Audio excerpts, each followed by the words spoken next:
Nggak cuma sekali, ternyata Brigadir J lakukan hal ini berulang kali. Bagaimana nasib trauma yang dimiliki Ibu P? Misteri makna behind the scenes video klip memiliki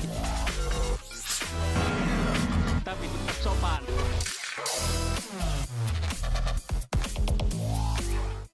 Hai, apa kabar? Kembali lagi di Let's Go. Apa kabar kalian semua? Semoga kalian baik-baik aja. Kita masih update sedikit tentang kasus Brigadir J dan Baradae ini, tapi di sini Let's Go mau ngambil dari sudut pandang yang berbeda. Di sini video khusus untuk membela korban Irjen Verdi Sambo beserta sang istri.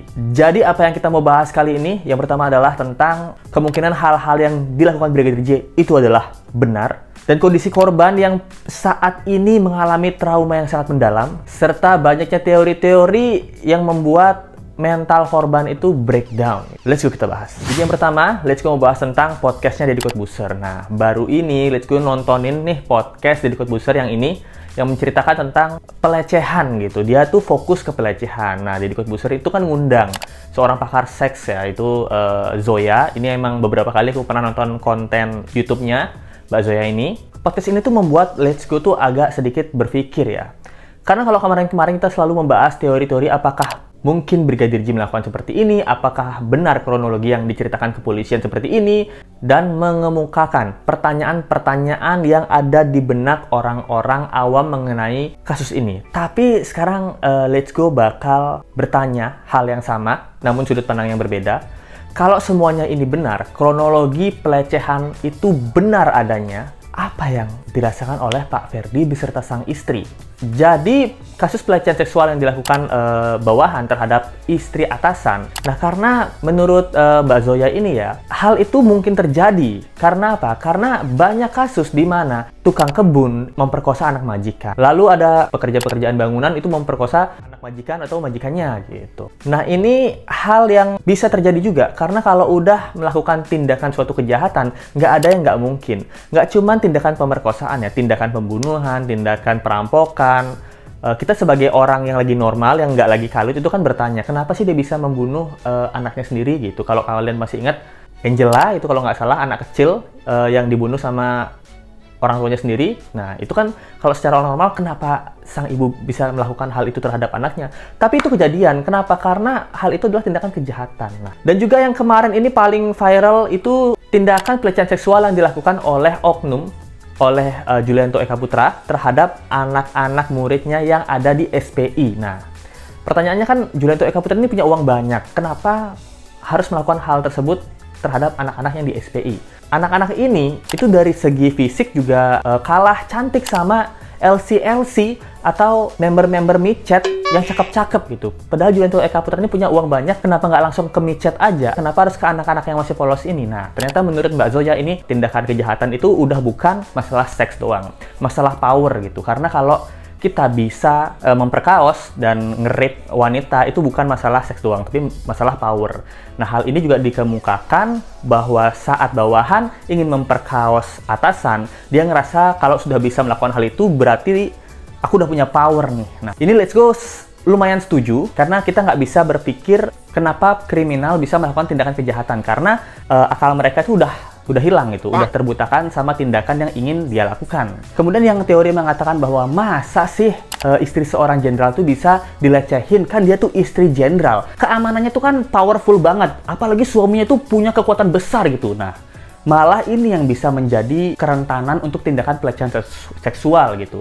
Bagi orang yang mempunyai celah untuk masuk melakukan tindakan pelecehan seksual ini, kayak bawahannya Brigadir J itu kan punya celah untuk bisa melakukan tindakan pelecehan terhadap sang istri dari bosnya. Kalau orang biasa mungkin nggak punya celah ya, karena nggak bisa masuk, nggak bisa dalam ruang lingkup tersebut. Tapi Brigadir J ini punya celah. Mungkin udah berapa kali dicoba buat flirting gitu, untuk dirayu-rayu, dan akhirnya ini nih memuncak. Brigadir J ini merasa dia tuh kayaknya nih bisa nih, kayak aku rayu-rayu, aku lempar kail sedikit kayak kepancing, lempar kail sedikit kepancing, ini saatnya aku melakukan lempar kail yang besar dan menarik ikannya. Nah, bisa jadi Brigadir J melakukan hal seperti itu di dalam imajinasinya sendiri, dan yang dia lakukan ternyata salah besar. Mungkin Ibu P ini memang baik hati aja, jadi kalau anak-anak buah dari suaminya itu melakukan hal-hal flirting, mungkin itu dikira bercandaan gitu.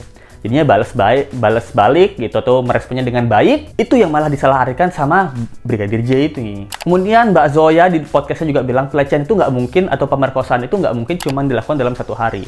Nah, ini kan pertanyaan ya. Mas Deddy Corbuzier juga bertanya, berarti kemungkinan hal ini tuh sudah terjadi beberapa kali. Dan beberapa kalinya ini itu nggak membuat sang korban ini nggak nyaman dan akhirnya meledak. Sudah ada asumsi bahwa sudah pernah terjadi sebelumnya dan akhirnya hari itu tiba, dia tuh udah nggak kuat lagi buat menahan ini. Kayaknya nggak bisa aku dilecehkan lagi dan saatnya sekarang aku bertindak. Ini juga kemungkinan yang bisa terjadi. Tapi ini semua kita fokus bahwa kronologi yang diceritakan sama polisi ini benar. Kita fokus ke sana dulu. Kita anggap semua kronologi yang dibicarakan kepolisian benar. Nah, apa yang dirasakan dari sang suami mendengar istrinya itu mau dilecehkan sama bawahannya? Terpukul dan sakit hati banget. Dia tuh nyuruh bawahannya buat jagain istrinya. Tapi bukannya mengamankan, sang bawahan malah ingin mengancam ketentraman istrinya gitu loh. Suami mana yang tidak terusik akan hal itu, melihat istrinya dilecehkan? Ini kita tidak hubungkan dengan kasus kematiannya, kita hubungkan cuman di kasus pelecehannya aja. Nah, begitu pula dari sang istri, dari Ibu P. Dia ngerasa dia tuh adalah istri dari seseorang yang punya powerful besar, keamanannya sangat terjaga, dan juga semua orang itu pasti hormat atau tunduk sama dia, dan nggak mungkin bakal ada orang yang macem-macem sama dia. Karena apa? Karena dia tuh udah dijagain sama banyak orang tuh. Dan siapa yang nggak tahu suaminya? Nah, ternyata yang berani macam-macam sama dia itu anak buahnya sendiri gitu loh. Yang nggak pernah ada di otaknya si anak buah ini yang berani melakukan tindakan pelecehan seksual. Nah, karena hal itu, teori-teori yang kemarin nggak mungkin. Teori-teori itu si anak buah berani ini lecehin atasan. Nggak mungkin si anak buah kok nyelonong-nyelonong. Pasti si atasan yang goda-godain anak buah. Itu tuh hal-hal teori-teori kayak itu bisa terbantahkan karena namanya sudah berbuat kriminal, itu apapun bisa terjadi. Seperti kasus yang TNI kemarin, Kopda Muslimin, itu berani menyewa orang bayaran untuk mau menghabisi istrinya. Itu kalau kita pikirin secara normal, itu hal yang nggak mungkin banget. Ngapain? Gitu. Ceraiin aja kan gampang. Ternyata hal itu pun terjadi gitu. Nah, sekarang gimana sih keadaan dari sang istri? Jadi Ibu P ini masih belum bisa diwawancarai karena masih shock, masih trauma. Yang dilakukan Ibu P ini hanya di kamar doang, tiduran pakai selimut, nggak pakai make up menurut artikel ini ya. Penting nih, digarisbawahi, nggak pakai make up. Nah, ini buat ruang pria, seorang wanita, make up itu penting ya. Jadi kalau mau wawancara susah kalau keluar nggak pakai make up gitu. Mau wawancarai Pak Ferdy Sambo juga bingung ya. Seorang jenderal, seorang petinggi besar kepolisian tidak bisa melindungi istrinya sendiri. Bagi seorang petinggi kepolisian ada pride yang sangat amat dia jaga. Membuktikan bahwa aku nih seorang jenderal, berarti aku sudah bisa melindungi masyarakat banyak, sudah bisa melindungi orang-orang banyak. Tapi dia nggak bisa melindungi istrinya sendiri dari anak buahnya sendiri. Kita bayangin semuanya, kita menjadi Ferdy Sambo. Mau marah sama siapa? Mau lapor sama siapa? Padahal kita ada di posisi tinggi. Kita yang tugasnya biasanya untuk melindungi orang-orang. Kita yang tugasnya untuk menangkap penjahat. Kita yang tugasnya untuk memberikan keadilan sama orang-orang yang dijahati. Tapi kita menjadi korban dalam kejahatan yang dilakukan sama orang yang kita percayai. Retsu sudah pernah bilang bahwa Brigadir J ini sangat disayang sama keluarga Ferdy Sambo. Apa nggak sakit hati? Kita udah sayangin dengan baik, kita udah kasih fasilitas dengan baik, yang dia lakukan malah kebalikannya. Apalagi kalau dugaan pelecehan ini ternyata nggak cuma dilakukan sekali, lebih dari sekali, itu lebih sakit hati lagi. Ibu P kalau ini memang benar dilakukan pelecehan nggak cuma sekali, dia pasti sakit hati dan malu banget ya. Ditanyain di cerita pertanyaan, kamu ini udah berapa kali dilakukan pelecehan seksual? Kalau benar ini nggak cuma sekali, dia harus menceritakan semua hal yang dia rasakan gitu. Padahal semua itu adalah luka, dan sayangnya banyak warganet, banyak orang-orang awam, termasuk Let's Go, belum mempercayai 100% kronologi yang disampaikan ke polisi. Nggak ada yang percaya bahwa dia adalah korban pelecehan seksual gitu. Karena dia adalah seorang istri pimpinan. Hal yang sangat nggak mungkin terjadi. Nah, itu yang bikin dunianya hancur. Kalau dia orang biasa mungkin kita percaya ya, tapi dia seorang istri pimpinan kepolisian lagi yang sangat aman, tidak ada yang percaya sama dia, hancur dunianya. Ini kayak film-film di mana ada main karakternya mengatakan bahwa dunia ini dalam bahaya, tapi tidak ada yang percaya dengannya. Sampai akhirnya dia harus membuktikan hal tersebut sendirian. Nah, ini kalau dari dua sisi, sangat membingungkan juga ya Let's Go pas dengerin nontonin jadi Ghostbuster ini, membayangkan ketika menjadi sang istri yang memang beneran korban, hancur dunianya, nggak ada yang percaya samanya. Satu Indonesia loh malah bilang saya yang goda-godain bawahan saya. Satu Indonesia bilang bahwa mana mungkin bawahan yang ganteng ini suka sama nenek-nenek seperti saya gitu. Karena hal ini kayaknya mungkin bisa relate kalau kita punya narasumber, yaitu mantan pemperkaos, mungkin mantan orang yang melakukan pelecehan seksual.